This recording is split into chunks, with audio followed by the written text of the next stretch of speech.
Well, hello, students, and welcome to another episode here on Jay's Learning School. My name is Jay, and I have the opportunity to help you to understand and speak better English. I am so grateful that you have taken time out of your busy schedule to spend some time with me. On today's lesson, it's going to be Q&A with Jay. That's right, Q&A with Jay.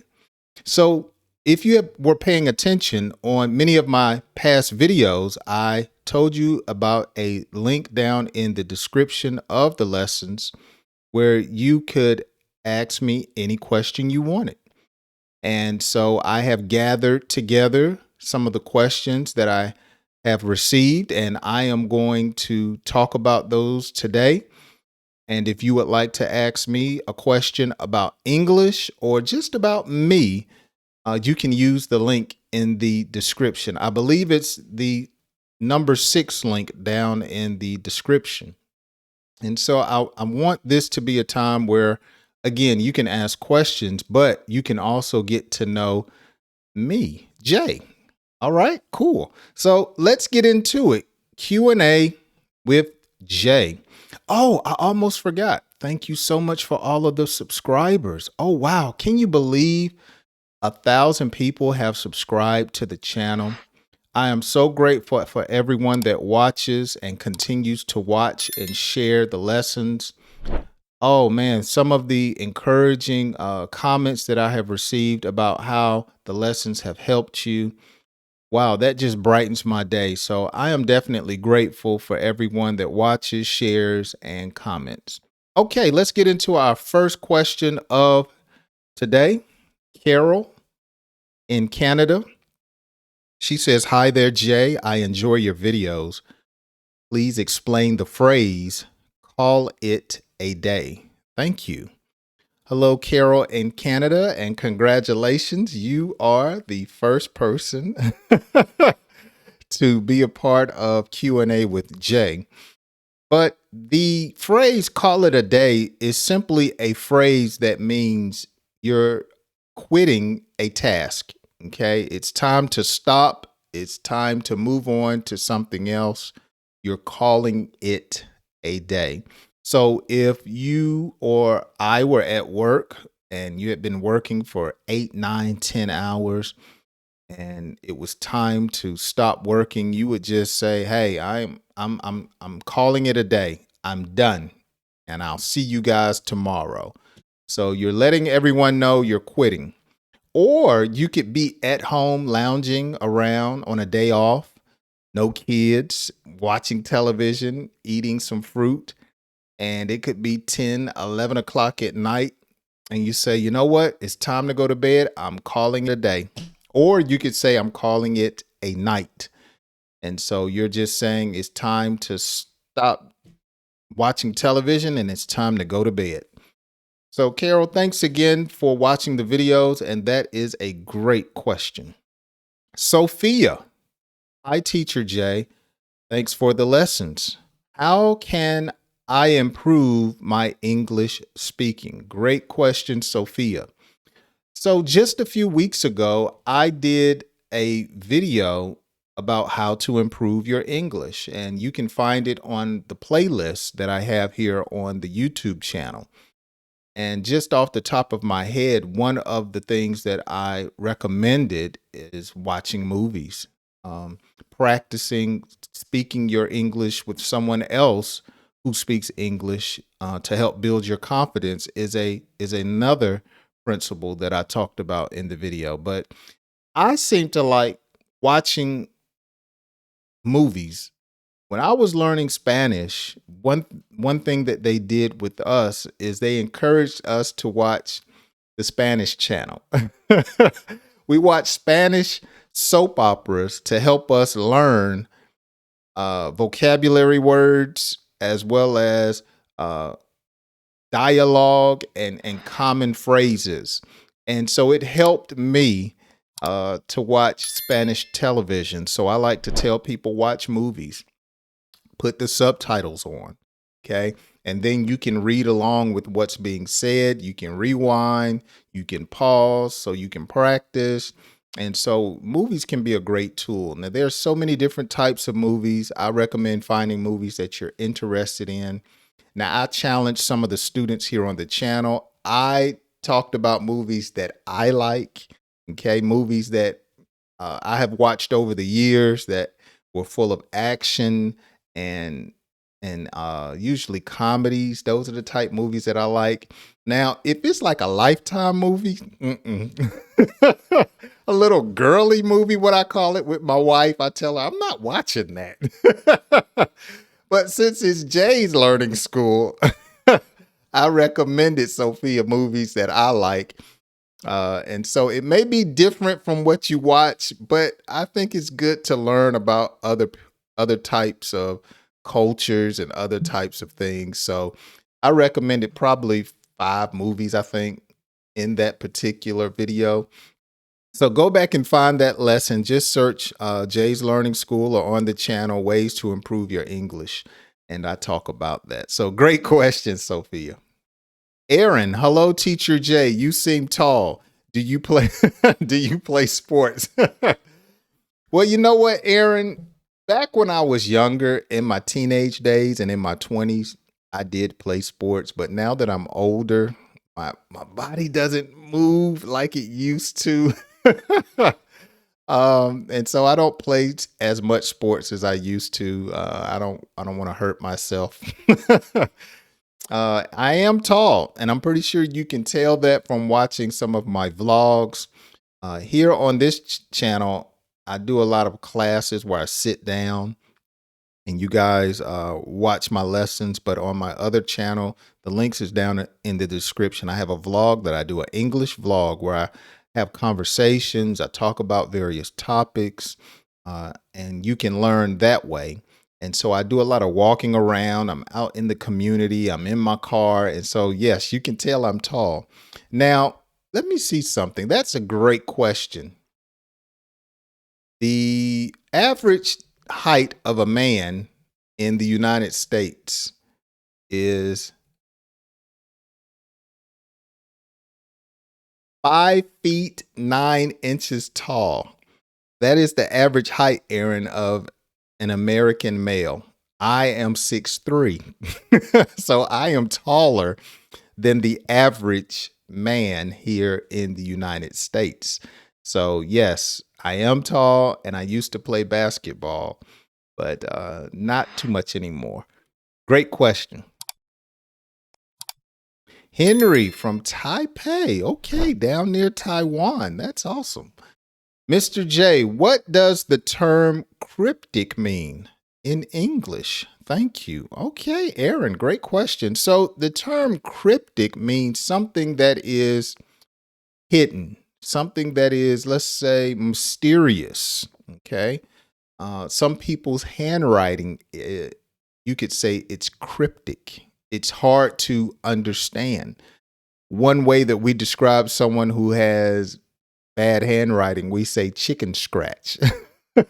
I hope you can read my chicken scratch. So something that is cryptic, again, it's obscure. It's difficult to understand. Speaking English right now, your pronunciation may be cryptic to some people. Okay? But the more you practice, the more you learn, then it will be understandable and less cryptic. So some people say your language is cryptic to me. Yeah, they just don't understand it.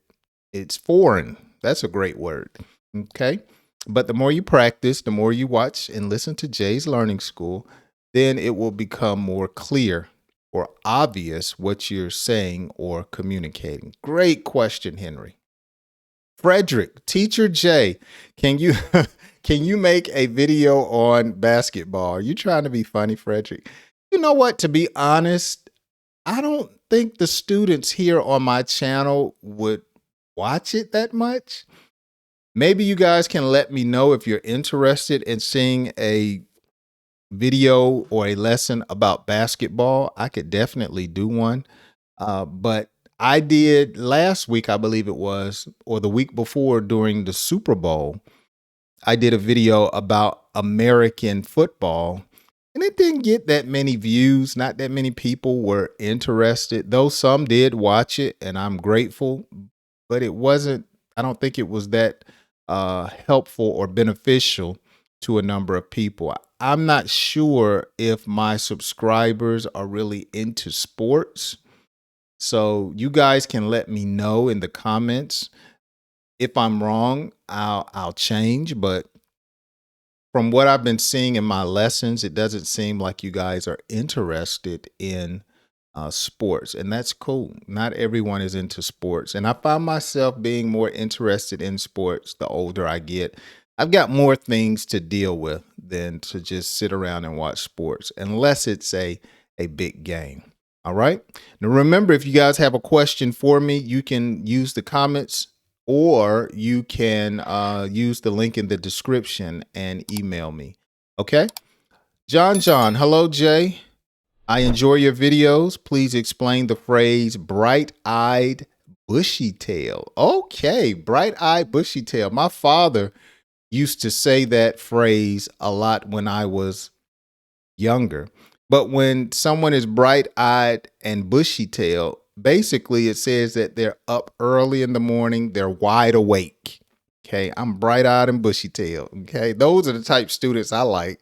You're paying attention, you're alert, you're sober, you're wide awake, and you're ready to learn or to accomplish a task. So that is a phrase that we use to describe someone that, again, is alert, wide open, or wide awake and alert and paying attention. Great question, John. Tia Anderson says, Dear Jay, can you recommend more movies to help with English? Thanks. Sure. As I just said earlier, I did a video where I talked about movies that you could watch. Matter of fact, it's a separate video. And so if you want more videos, yeah, I can do a part 2.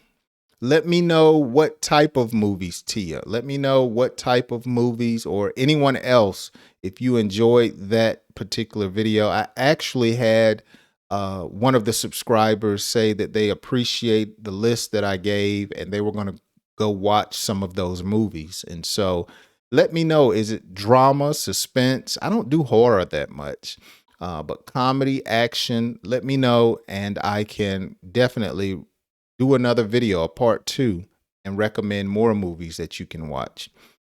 In this country, you can rent movies or get them for free at the library. Okay, you can rent them, of course, online, Netflix, Hulu, Amazon. But we have libraries in this country, and they have thousands of videos that you can get for free, as well as the books that you can read at the library. Lisa, how do you describe your personality? Oh, that's a great question. I did a video not too long ago about describing your personality. But I am a silly person, funny. I like to laugh. I like to learn. So I have a learning personality. I like to serve. I like to help people. Hence, one of the reasons I have this channel. I like to investigate and get to know things or find out things. I guess that goes back to me learning, but you would describe that as being inquisitive. So I'm an inquisitive or a curious person, humorous, and easygoing. I'm an easygoing type person. So those are some words and phrases and adjectives that describe me. Great question. Ophelia. Okay. Thanks for your lessons. This is my first time on your channel. Well, welcome. What does bite the bullet mean? Thank you. Bite the bullet. So when you bite the bullet, you're apprehensive about doing something, but you go ahead and do it. Okay. Man, I got to pay this bill. Let me go ahead and bite the bullet and pay it.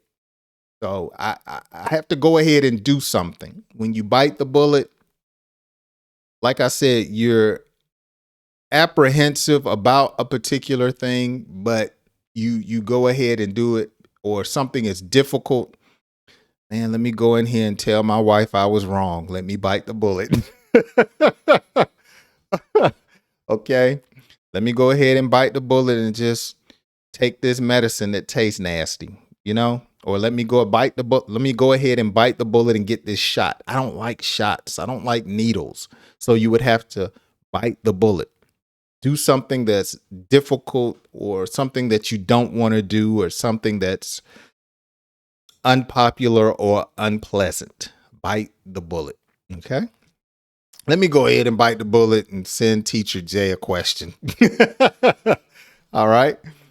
Eric says, Teacher Jay, how long have you been on YouTube? Oh, wow. Great question. Well, I've been doing this channel now, little over a year, coming up on 2 years.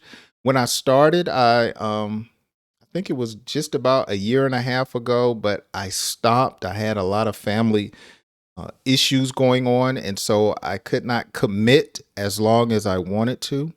And so I think if you go back and look on my channel, I stopped for like 6 months, 6 to 8 months.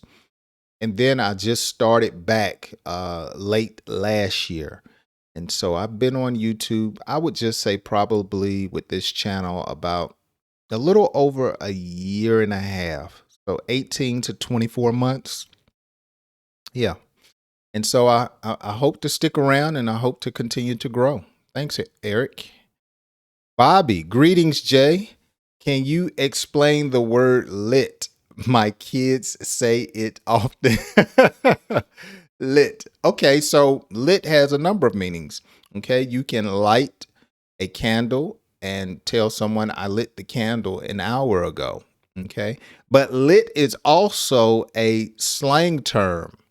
Okay, a slang term that means something was exciting.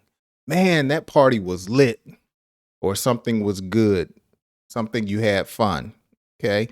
Or for a third meaning, lit can mean somebody is drunk or high. Ooh, his breath smells like alcohol. He is lit, okay? He's drunk, okay? Ooh, they smell like marijuana. Ooh, man, they are lit. They are high, okay? Or somebody is getting lit. They getting tore up. All right. So lit can mean you lit a candle. Lit can mean you're excited or something was exciting. Or lit can mean a person is intoxicated or high. So find out why your kids are saying it. We hope it's not the third. We hope, and usually kids use it to demonstrate or explain excitement. And that's probably what it is. Well, that's going to do it for today's first Q&A with Jay. And so I just want to say thank you so much. I hope I get some more questions from you guys. If you don't, send me an email with that link and you leave a comment in the comment section, then I can use those as well. But it's pretty easy for me to get it from the email. And once we get more people involved, then I can set this up to where as soon as you ask the question, I can put it on the screen. So as I grow, things will get better, but this is what we'll do for now. So if you're not a subscriber, make sure you subscribe if you enjoy the content and the lessons that I have. And if you have any questions, make sure you let me know. Hey, thanks so much for hanging out with me. It's been fun, and I hope we can do this again on next week. You guys have a great week, and I'll plan to see you then.